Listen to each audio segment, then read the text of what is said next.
Forester Stepanych was making his way home through the snow-covered forests of the Bryansk region after a long day of work. It was a bitterly cold January evening, and although he could have stayed overnight in the village, he had promised his wife, Masha, that he would be home for her birthday. The forest was quiet, except for the occasional creaking of frozen trees and the crunch of snow under his boots. He knew these woods well, having spent 20 years working in them, but he also knew their dangers, especially in winter when wolves roamed in packs, desperate for food. Just the day before, he had seen fresh wolf tracks in the area, and he carried his gun as a precaution. At first, his path was visible under the pale light of the moon and scattered stars.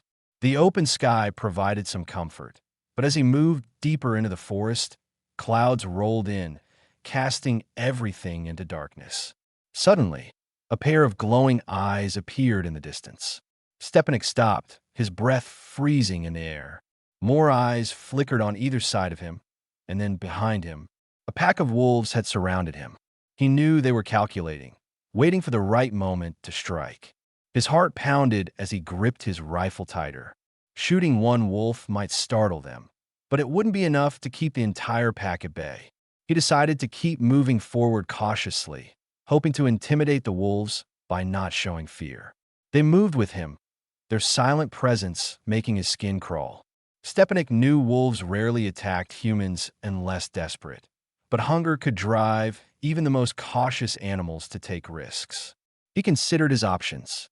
Running was pointless, and fighting them on the ground was certain death. He needed to get off the forest floor. Spotting a tall pine tree with a few low branches, he made his move. Gripping his rifle tightly, he leaped and pulled himself up, his stiff fingers clutching at the rough bark as he climbed higher. The wolves reached the tree just as he got out of their reach.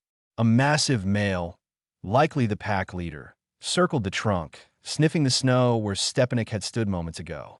One by one, the other wolves arrived, pacing restlessly, their hungry eyes locked onto their unreachable prey. From his perch, Stepanych felt a small sense of relief, but he knew he wasn't safe yet. The wolves weren't leaving. He needed to scare them off before exhaustion and the bitter cold overtook him. Breaking off dry twigs from the branches, he hurled them down at the wolves, but they barely reacted. Desperate, he raised his rifle and fired a shot into the air. The sound echoed through the forest, and for a brief moment, the wolves hesitated. Seizing the chance, he threw his gun down forcefully. The sudden movement startled them, and they scattered in different directions. Moments later, they had disappeared into the shadows of the trees. But Stepanych wasn't fooled. Wolves were known for their patience. They could be waiting nearby, hoping he would come down too soon. Now another danger threatened him, cold. Sitting motionless in the freezing air, his body began to shiver violently, his limbs growing numb. He tried to wrap himself tightly in his sheepskin coat, but the frost crept through every layer of clothing. Fatigue weighed on him, and he felt the dangerous pull of sleep. He knew that if he drifted off, he might never wake up. Forcing himself to stay conscious, he slapped his cheeks, flexed his fingers, and thought of Masha, who was waiting for him at home, worried and alone. He couldn't let her suffer. She had a weak heart, and their son lived far away. If something happened to him, she would have no one. After what felt like an eternity, 2 long hours, the forest remained silent. Stepanych cautiously scanned the ground below. The only sign of the wolves was their numerous tracks leading deeper into the woods. Gathering his last reserves of strength, he slowly descended the tree, his stiff hands struggling to hold on. Once on solid ground, he retrieved his gun and, though his legs were nearly frozen, forced himself to keep walking. As he emerged from the trees, dawn was breaking over the field.